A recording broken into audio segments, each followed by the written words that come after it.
आपको मालूम है कि कल मरकज़ी सरकार की तरफ से एक नोटिफिकेशन जारी हुआ है यहाँ की ज़मीन के हवाले से, और इस नोटिफिकेशन के तहत मुल्क में बसने वाला कोई भी शहरी हमारे इस यूनियन टेरिटरी की ज़मीन ख़रीदने का मुख्तार होगा। इस सिलसिले में कल हमारे पार्टी के प्रेसिडेंट मोहतरम अल्ताफ़ बुखारी साहब का एक स्टेटमेंट आया। उसके बाद आज सुबह मैंने एज स्पोक्स पर्सन भी एक इंटरव्यू दिया है, और आज अल्ताफ़ साहब की हिदायत पर हमारे कोर ग्रुप की एक मीटिंग यहाँ हुई।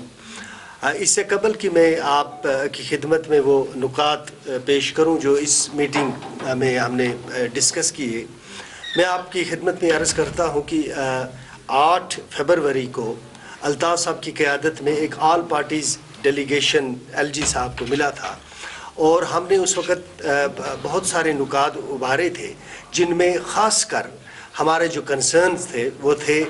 कि जम्मू कश्मीर की जो ज़मीन है इस पे हमारे जो राइट्स हैं वो महफूज रहने चाहिए, एक। दूसरा, जो जॉब्स के हवाले से हमारा था कि जम्मू कश्मीर में जो भी जॉब्स होंगी उस पर सिर्फ जम्मू कश्मीर के लोगों का इख्तियार होना चाहिए, दो। तीसरा, जो हमारा सबसे बड़ा उस वक़्त इशू था वो था कि स्टेट को, इस यूनियन टेरिटरी को स्टेट का हवाला दिया दर्जा दिया जाए, जैसा कि ऑनरेबल होम मिनिस्टर साहब ने on the floor of the house commitment की थी रियासत, उस वक़्त की रियासत जम्मू कश्मीर के लोगों के साथ। और हमने फिर डेटेनीज़ की बात की, बहुत सारे और इश्यूज़ उठाए, और इसी सिलसिले को आगे बढ़ाते हुए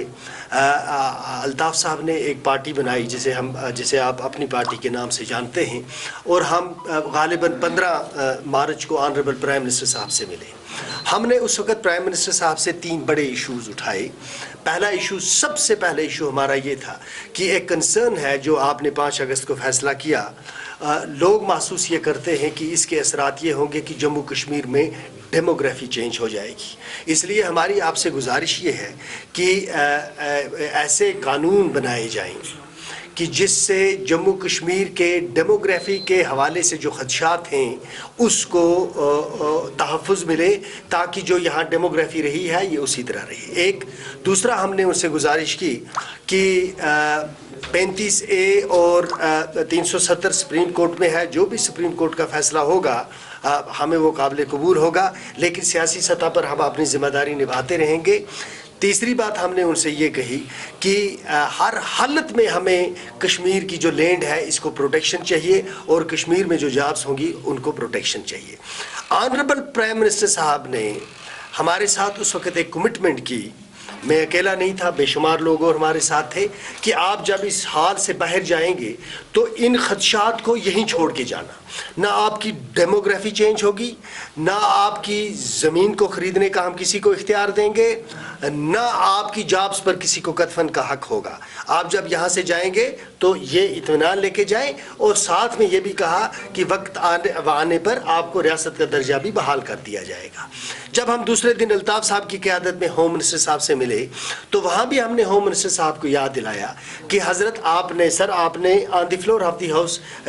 कश्मीर के, जम्मू कश्मीर के लोगों के साथ, लद्दाख के लोगों के साथ एक वादा किया है कि वक्त आने पर आपका स्टेटहुड बहाल हो जाएगा, आपकी लैंड और आपकी जॉब्स और आपके डोमिसाइल को दफ़ा 370 और 35A के हटने से कोई ख़तरा नहीं होगा। तो उन्होंने भी हमें यकीन दहानी की करवाई। उस वक़्त अल्ताफ़ साहब भी वहाँ मौजूद थे, जो कि हमारी प्रेसिडेंट थे, ग़ुलाम हसन मीर साहब थे, दिलावर मीर साहब थे, बड़े बड़े कदावर लीडर हमारे साथ थे। उन्होंने हमें यकीन दिलाया कि इस तरह के खदशात आप यहाँ छोड़ के जाएँ, ये एक अफवाह है, आप जाएँ और इत्मीनान से रहें। जम्मू कश्मीर की जो ज़मीन है ये सिर्फ जम्मू कश्मीर के लोगों के इख्तियार में होगी, और उनकी नौकरियाँ भी उनके इख्तियार में होगी। लेकिन हमें दुख और अफसोस के साथ कहना पड़ता है कि ये जो रिश्ते होते हैं रियासतों के या लोगों के मुल्क के साथ, ये एतबार के रिश्ते होते हैं। हमने अपने मुल्क के प्राइम मिनिस्टर पर यह एतबार किया कि उन्होंने जो वादे किए थे वो किसी सियासी जमात के साथ नहीं किए थे, उन्होंने ये वादे जम्मू कश्मीर के लोगों के साथ किए थे। इसी तरह होम मिनिस्टर साहब ने जो on the floor of the house statement दी, वो वादे किसी सियासी जमात के साथ या चंद अफराद के साथ नहीं थे, वो कमिटमेंट उन्होंने जम्मू कश्मीर के लोगों के साथ की थी कि आपके डेमोसाइल को कोई ख़तरा नहीं है, आपकी ज़मीनों को कोई ख़तरा नहीं है, आपकी जॉब्स को कोई ख़तरा नहीं है। लेकिन उसके बाद जिस तरह के आर्डर आज तक आते रहे हैं, مختلف آرڈر آئے. پہلے ڈومسائل کا آیا جو بالکل ایک ایسا تھا جو ہماری جابس پہ شب خون مارتا تھا. پھر الطاف صاحب وہاں رکے رہے, کوشش کی, اس کو ہم نے ریووک کروایا, اور اسی طرح کی یہ سلسلہ چلتا رہا. اور کل ایک اور آرڈر آ گیا. ہم اپنی پارٹی یہ جانتے ہیں کہ ہماری جتنی بھی سیاسی افادیت ہے وہ اسی صورت میں ہے اگر ہم لوگوں کے ساتھ جڑے رہیں. یہ جو فیصلہ کل کا انہوں نے کیا ہے یہ جموں کشمیر کے عوام کو قطعی قبول نہیں, اور جموں اور کشمیر کی عوام اور سیاسی جماعت اپنی پارٹی کی تمام قیادت اس بات پر ایک رائے ہے کہ ہم اس فیصلے کو مسترد کرتے ہیں. اور اس سلسلے میں ہم نہایت ہی ادب اور احترام کے ساتھ آنریبل پرائم منسٹر صاحب کو یاد دلاتے ہیں کہ یہ اپنی پارٹی کی کریڈیبلٹی کا سوال نہیں ہے. ہماری جماعت بنے ہوئے ابھی 1 سال بھی نہیں ہوا, لیکن آنریبل پرائم منسٹر صاحب آپ ایک انسٹیٹیوشن کو ریپرزینٹ کرتے ہیں جو ملک کا سب سے بڑا انسٹیٹیوشن ہے. ہوم منسٹر صاحب سیکنڈ امپورٹنٹ انسٹیٹیوشن کو ریپرزینٹ کرتے ہیں. یہ ان 2 انسٹیٹیوشنز کی کریڈیبلٹی کا سوال ہے کہ جو وعدے انہوں نے کیے جموں کشمیر کے لوگوں کے ساتھ, اگر آج بی جے پی کی کوئی مجبوری بن گئی بہار کا الیکشن یا کوئی اور ایسی مجبوری بن گئی, اس کا مطلب یہ ہرگز نہیں ہونا چاہیے کہ وہ اپنے انسٹیٹیوشن کی کریڈیبلٹی ہی کو اسٹیک پہ لگا دیں کہ کسی پرٹیکولر ریاست میں بی جے پی کو الیکشن جیتنا ہے.